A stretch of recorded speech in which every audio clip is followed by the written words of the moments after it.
look at the brown one is incredible. You have this massive drive to the top. Remember this point back in October when it looked like Warren was going to pass Bernie, and Bernie had just or actually she was about to pass Biden, for crying out loud. Woo!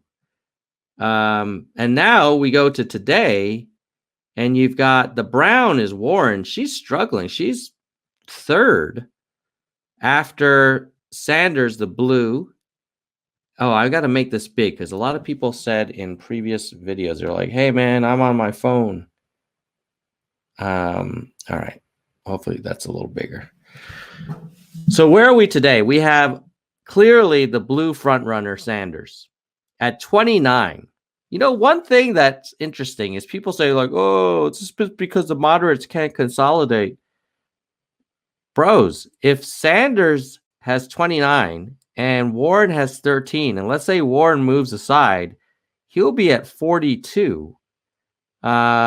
You would have to assume all of the moderates converge behind one, which is unlikely. So I would argue that Sanders is the legitimate front runner. He's not just, the one guy that's got, a third of the party that's liberal, because when you add up Sanders and Warren, assuming that you believe that they're liberal, you're already at 42.5. And there's probably some liberals who are supporting Biden, Bloomberg, Buttigieg, Klobuchar just because they like those candidates. So I think the fact of the matter is that the Democratic Party right now is half liberal, half moderate, and Sanders is clearly the only person that's able to put together more than 20% of support. I mean, the next highest national poller is Biden at 17, and then Bloomberg at 15. So, the other thing that's kind of interesting, let's see, is the issue of what is going to happen when people start dropping out, the next wave of people stop dropping out. So you look at this. If Warren dropped out, which I don't think she would, but not anytime soon, but let's just make believe she does. And most of those go to Sanders, which I think would be reasonable. I presume some may go to Klobuchar here, but let's just say he gets 10 of Warren's 13 points. So now you've got Sanders at a solid 40. And maybe some of those Warren go to Klobuchar. So Klobuchar jumps from 6 to 9. But then you've got Sanders at 40 and Biden at only 17. Even if you say, okay, well, what if Biden drops out and then Bloomberg accumulates most of the Biden support? Well, then Bloomberg would only be at 30 to Sanders's 40 in a world where Warren drops out. So if you're Sanders, you're really hoping Warren steps aside and all those moderates stay in. If you're Biden, you're hoping Bloomberg steps aside. Very unlikely. Dude just spent $300 million. I don't think he's going to step aside. But you're Biden, you're hoping that. Maybe you're hoping Buttigieg steps aside. That guy's very he's on a streak right now. He's doing really well. Why would the guy was a mayor of a small town in Indiana?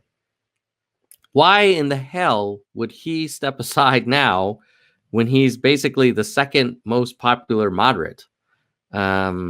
And he, by the way, got second place in Iowa and New Hampshire. And did he get it in? No, he didn't get second in Nevada. Sorry. But he did get second in Iowa and New Hampshire. And we'll see how he does in South Carolina.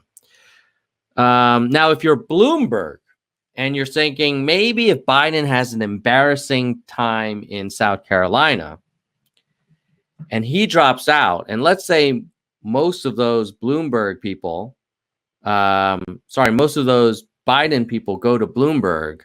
Well, now you've got Bloomberg potentially over 30, And if Warren sticks in, then you've got Sanders at 29, maybe Bloomberg over 30. Could be interesting.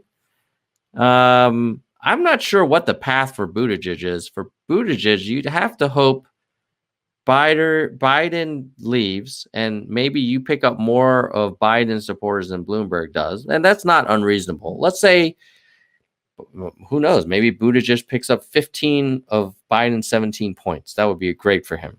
But that would still just put Buttigieg at 25. I don't know. And if Warren dropped out and Sanders goes to 40, 25 to 40 doesn't sound very good. So it's just very unclear how you see this moderate lane really pull through. If you're a moderate Democrat and you really don't want Sanders, you have to pray that Biden gets shellacked in South Carolina so he gets the heck out of the way. But then if you're a moderate, you got to be okay with Bloomberg. I know a lot of people have issues with Bloomberg. So if you are a anti-Bloomberg moderate, you only have two tickets out of there. One, you hope for some reason Bloomberg says, "Oh, I spent $350 million. That's good. I'm done. I'm out. I'll just support whoever's the nominee, even though I'm 2 points behind the former vice president." But that is a path. So if you're you want Bloomberg out of there, maybe Bloomberg's people go to Biden and he jumps to 30 and can tie with Sanders unless Warren leaves, in which case he's 10 points behind Sanders. That's not a great outcome.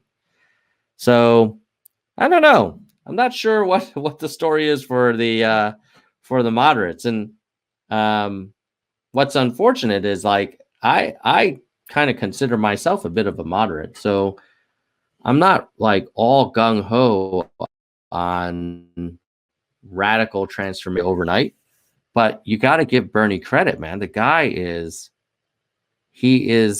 well ahead of everyone else. And so that's the national polls. And now let's look at the South Carolina polls. So here we have, make it bigger for all you mobile fellas and ladies. Okay, here you do have a little bit of more strength from Biden and a nice little uptick fairly recently. I'm going to zoom out just to see what the dates were. So it looks like Biden had a low of Feb 22, and now a couple days later, he's got some polls looking a little stronger. So you've got Biden, Sanders, and Steyer. Oh, I forgot about Steyer. My God, dude's at 15%. So if you're Buttigieg, it may not be a great night for you, because number one, I don't think Buttigieg has a fantastic track record with the African American vote, given all of his troubles with the police chief and the fire chief and all the other black leaders that he fired. I'm not saying he may have fired them appropriately. That might have been the right thing to do, but the optics are not great. Yeah, if you're Buttigieg, you're like, man, I'm going to be fourth after my second place finishing in Iowa and New Hampshire. Like, that's a little bit of rough. That's not a great trend for Buttigieg. If you're Warren, you're looking at 9% to Sanders 21. You're half of Sanders. Not great. Not a great look. And if you're Klobuchar, she's not known for her strong African-American support. And in the South Carolina primaries, the African-American voter is the majority. So my sense is that it's really going to be a question of, does Sanders catch Biden? And I actually did a little bit of a Nerdstradamus prediction on Twitter. And let me pull that up. so that I can share with you and you guys can hold me accountable for what actually happens. Let me share my my Twitter. There we go. I've been angry tweeting a lot, but where are my predictions? All right, let's just search for Nerdstradamus.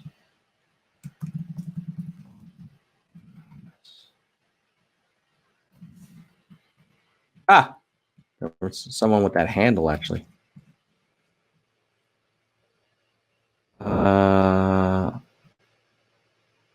South Carolina predictions. Okay. So I am predicting that Sanders will win South Carolina, but he and Biden will almost tie. Steyer will get third, and then Warren Pete will be kind of the rest of that second tier, and then Amy and Tulsi will have a tough night. And I think the big story will be how Sanders and Biden almost tied, and this was Biden's firewall, given that he really hasn't done that well. And then we go into Super Tuesday with a very, very strong Sanders path to success. At least that's my prediction. I will say that I also predicted the Nevada outcome. You know, I'm not going to say I told you so because I made some bad predictions as well in Iowa and New Hampshire. But in terms of my, let's see, where were my, hold on.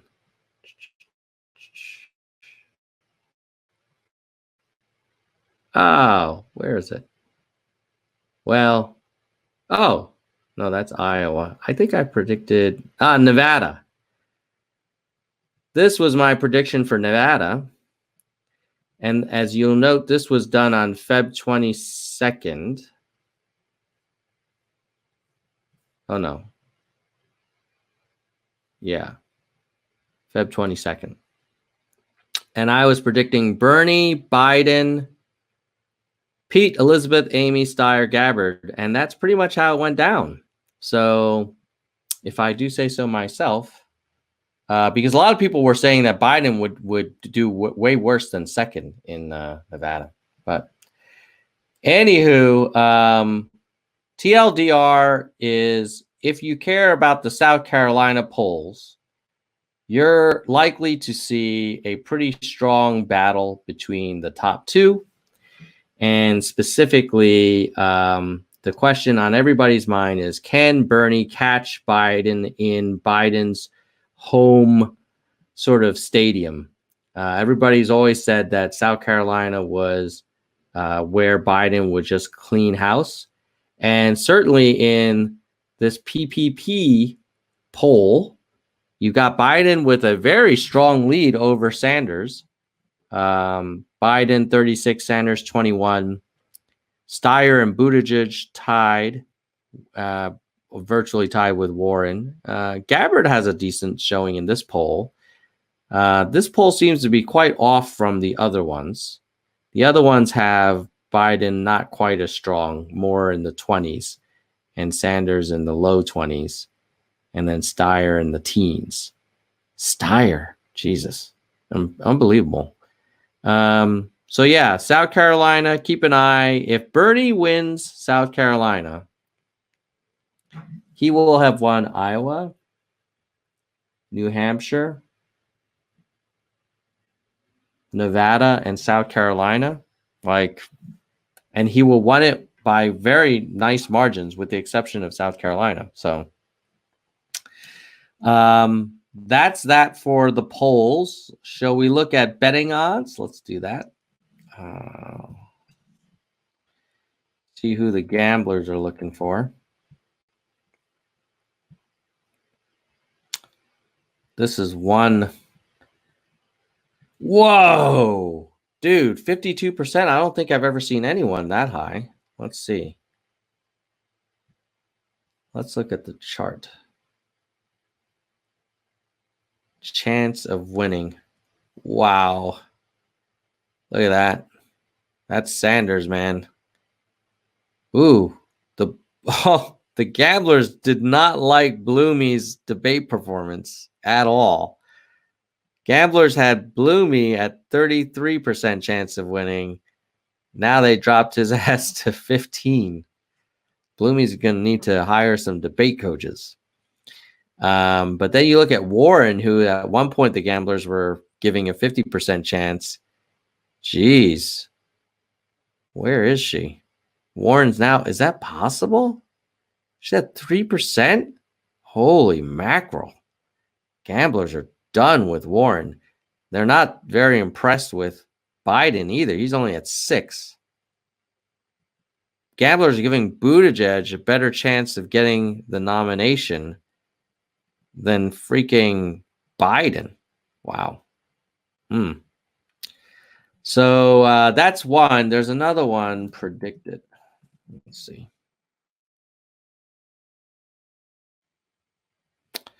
So predicted similarly has even a better chance for Bernie, but then Bloomy and Biden are similar, with Buttigieg and Warren quite low. I do not understand how people can possibly bet that Hillary Clinton would be the nominee. Like, that's just crazy talk, which is why sometimes you have to take these gambling markets with a grain of salt. And then let's look at search, the Google Trends data.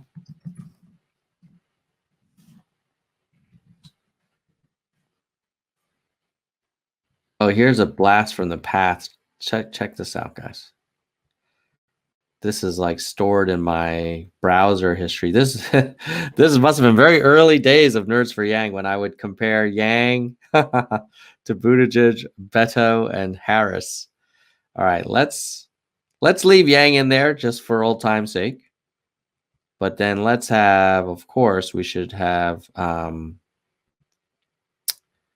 Buttigieg. We'll have Bernie.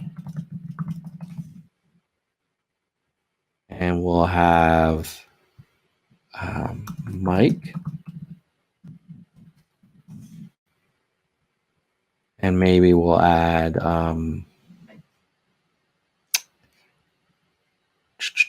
Buttigieg, Joe Biden. Okay. So who are people searching for? The yellow, which is Bernie. A lot of people searching for Bernie all over the country. He's strong as heck in Hawaii, New Hampshire, Iowa, California. Ooh, if Homeboy is strong in California, there are a lot of delegates over there. Yang, where's Yang's stronghold? A lot of still people searching for him. Oh, this is the last 30 days. Let's do the last 7 days.